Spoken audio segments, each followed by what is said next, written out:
नरेंद्र दामोदर दास मोदी, उसमें हिम्मत है तो करके दिखा, मेरे खिलाफ कार्रवाई, मैं बताऊंगा उसे।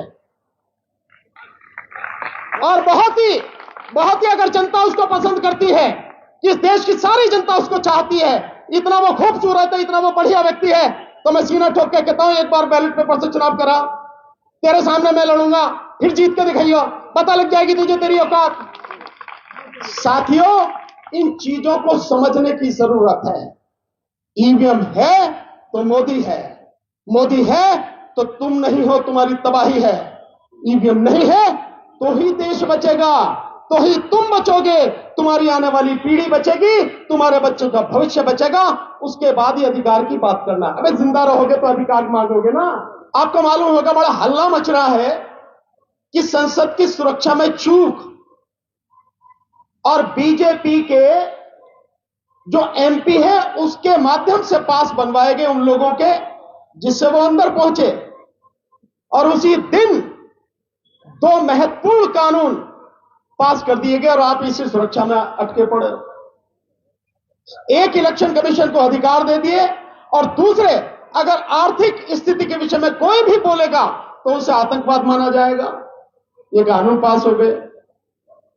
146 जो सांसद हैं विपक्ष के, उनको निष्कासित कर दिया, और उसके बाद में संसद में आईपीसी, सीपीसी, सीआरपीसी, इन तीनों पर बिना विपक्ष के हुए, बिना चर्चा के उन्हें पास करने की सारी व्यवस्था कर दी।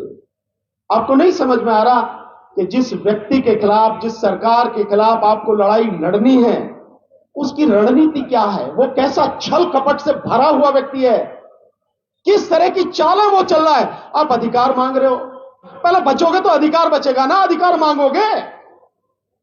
और मैं यूं नहीं समझता कि अधिकार मांग रहे हैं। मैंने तो यही सुना, यहां बैठे हुए लोग हैं उनके मुंह से भी कई बार सुना कि अधिकार मांगे नहीं जाते, अधिकार छीने जाते, तो फिर मांग क्या ही पूरे यार मेरे। मतलब बड़ी अजीब अजीब सी स्थिति मुझे नजर आती है।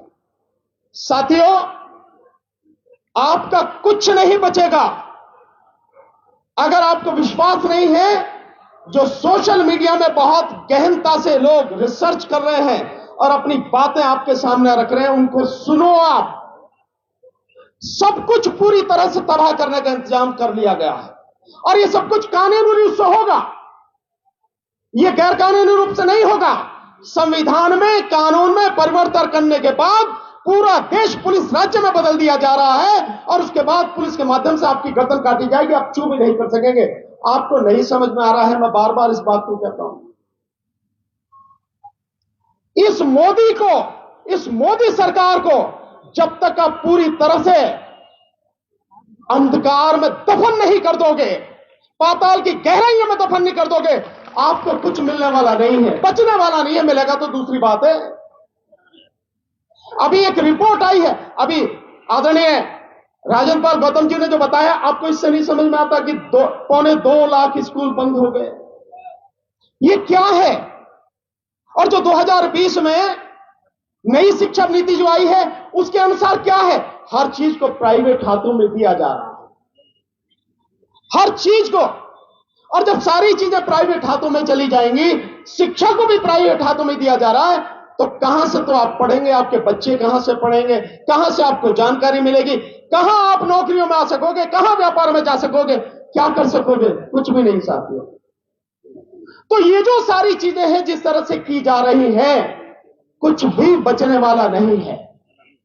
इसलिए मैं तो आपसे यह निवेदन करूंगा, अपनी आंखें खोलो और सबसे पहले इंतजाम इस सरकार को सत्ता से हटाने का करो। और साथियों, वो तभी संभव है जब ईवीएम को आप हटा पाएंगे, उससे पहले संभव नहीं है। मेरा एक ही सवाल है, अभी माननीय राजन पाल गौतम जी ने कहा कि जो पर्ची है, वो पर्ची आप हमें 2 बैलेट पेपर में डालेंगे, फिर उसकी गिनती होगी। मैं आप सबसे पूछता हूं, यहां से सारे पढ़े लिखे बैठे हैं, मैं सुप्रीम कोर्ट के जजों से भी पूछता हूं, मेरी वीडियो देखी होगी, हाई कोर्ट के जजों से पूछता हूं, यहां जज साहब बैठे हैं, इनसे पूछता हूं, आईएएस आईपीएस ऑफिसर से बैठता हूं। एक आदमी एक्सेप्ट सॉफ्टवेयर इंजीनियर, उनको छोड़कर यह बता दे कि ईवीएम कैसे काम करती है। एक भी व्यक्ति बताए कैसे काम करती है? मालूम है किसी को? किसी को मालूम नहीं है। तो क्यों हम पर्ची के चक्कर में पड़े? क्यों हम किसी चीज के चक्कर में पड़े? ये सबके लिए डूब मरने वाली बात नहीं है कि देश में 90 करोड़ से ज्यादा लोग मतदाता है, सरकारी अधिकारी है, कर्मचारी है, व्यापारी है, सब लोग हैं। उसके बावजूद 99% इस देश के मतदाताओं को यह पता नहीं है कि वोट जो डाली जा रही है उसका माध्यम क्या है, वो वोट मुझे पता क्यों नहीं लगती। बड़ी अजीब स्थिति है। 3 मशीनें हैं। एक है कंट्रोलिंग यूनिट जिसकी गिनती होती है, जिसमें वोट जाने की बात कही जाती है। एक है बैलेट यूनिट जिसमें मैं बटन दबाता हूं, और एक है आपकी वीवीपैट जिसमें आपको पर्ची 7 सेकंड के लिए दिखती है। यह बताना कितने लोग हैं जो 7 सेकंड में वो पर्ची देख पाते हैं? देख पाते हैं 7 सेकंड में? नहीं देख पाते। और उसकी कभी गिनती नहीं होती। जो पर्ची असली अगर वोट मानी जाए तो वही है ना, उसकी कभी गिनती नहीं होती। गिनती किसकी होती है? उसकी जो कंट्रोलिंग यूनिट है, जिसमें आपने कहा जाता कि आपकी वोट उसमें गई, आपको नहीं पता आपकी वोट गई है, किसको गई है, कहां गई है, कुछ नहीं पता। बावजूद सुप्रीम कोर्ट के जजेस से लेकर सारे पढ़े लिखे लोग, अनपढ़ की तो बात ही छोड़ दो, इसी माध्यम से लगातार चुनाव कर रहे हैं, इलेक्शन वोट डालते चले जा रहे हैं। यह सबके लिए डूब मरने वाली बात नहीं है। मैंने बार बार कहा है कि पॉलिटिकल पार्टियां, विशेषकर कांग्रेस जो पार्टी है, और कांग्रेस के साथ साथ में जितनी भी इंडिया गठबंधन में ये 27-28 पार्टियां हैं, क्यों नहीं सड़क पर उतरकर इसका विरोध करती हैं कि ईवीएम से चुनाव होगा तो हम भाग नहीं लेंगे, चुनाव होने नहीं देंगे। और आप समझ लो, अगर आप ये नहीं करेंगे आंदोलन, तो इसके बाद कुछ बचना नहीं है। मैं बार बार कह रहा हूं, आपकी सारी तबाही का नरेंद्र दामोदर दास मोदी, उसमें हिम्मत है तो करके दिखा, मेरे खिलाफ कार्रवाई मैं बताऊंगा उसे। और बहुत ही अगर जनता उसको पसंद करती है, इस देश की सारी जनता उसको चाहती है, इतना वो खूबसूरत है, इतना वो बढ़िया व्यक्ति है, तो मैं सीना ठोक के कहता हूं, एक बार बैलेट पेपर से चुनाव करा, तेरे सामने मैं लड़ूंगा, फिर जीत के दिखाइयो, पता लग जाएगी तुझे तेरी औकात। साथियों, इन चीजों को समझने की जरूरत है। ईवीएम है तो मोदी है, मोदी है तो तुम नहीं हो, तुम्हारी तबाही है। ईवीएम नहीं है तो ही देश बचेगा, तो ही तुम बचोगे, तुम्हारी आने वाली पीढ़ी बचेगी, तुम्हारे बच्चों का भविष्य बचेगा। उसके बाद ही अधिकार की बात करना। अबे जिंदा रहोगे तो अधिकार मांगोगे ना, जिंदा ही नहीं रहोगे तो काहे के अधिकार है। इसलिए मेरा आप सबसे निवेदन है, ईवीएम के मुद्दे को पहला मुद्दा बनाकर इस पर संघर्ष कीजिए, सड़क पर आइए। जितने भी पॉलिटिकल पार्टी हैं, नेता हैं, सबको कहिए कि यह आम है। हालांकि इनसे कहने का कोई फायदा नहीं है, क्योंकि इन सभी नेताओं के रहते हुए आपके तमाम अधिकार कानूनी रूप से इसी संसद में, विधानसभाओं में खत्म कर दिए गए, और ये मुर्दे जरा भी कुछ नहीं कर पाए। सारे के सारे, चाहे 131 का हो या बाकी और जितने भी हैं, जो कहना है कह लो, लेकिन इनके रहते हुए सब कुछ हो गया। और पार्लियामेंट में आज की तारीख में जिस तरह की गुंडागर्दी चल रही है, मैं यही शब्द बोलूंगा, गुंडागर्दी जो चल रही है, ऐसी गुंडागर्दी लोकतंत्र में, किसी संसद में, किसी विधानसभा में आज तक कभी किसी ने ना देखी, और ना ही कभी किसी सरकार ने ऐसी की जैसी हो रही है। इससे बचने का रास्ता केवल और केवल सड़क।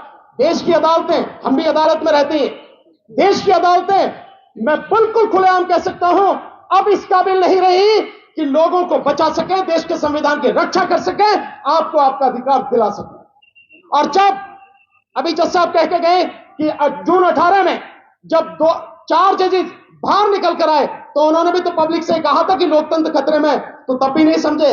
साथियों, जो स्थिति है, केवल और केवल देश की जनता सड़क पर आएगी तो ही देश बचेगा, अन्यथा कुछ बचना नहीं।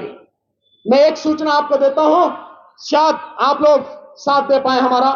6 जनवरी को इसी जंतर मंतर पर ईवीएम को हटाने के लिए हमने कॉल दी है, देश भर से लोग आ रहे हैं, इस बार बहुत अच्छा रेस्पॉन्स है।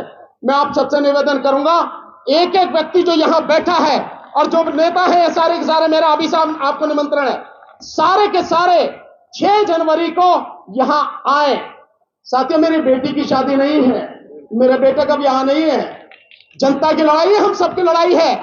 अगर वाकई में आप चाहते हो देश को बचाना, बच्चों को बचाना है, आना पड़ेगा आपको, और नहीं आते हैं तो फिर कहिए मत कि आपके अधिकार लुट रहे हैं। आपने समय दिया, बहुत बहुत शुक्रिया। 6 जनवरी 2024, बहुत बहुत शुक्रिया। नमो बुद्धाय, जय भीम। बहुत बहुत शुक्रिया सर।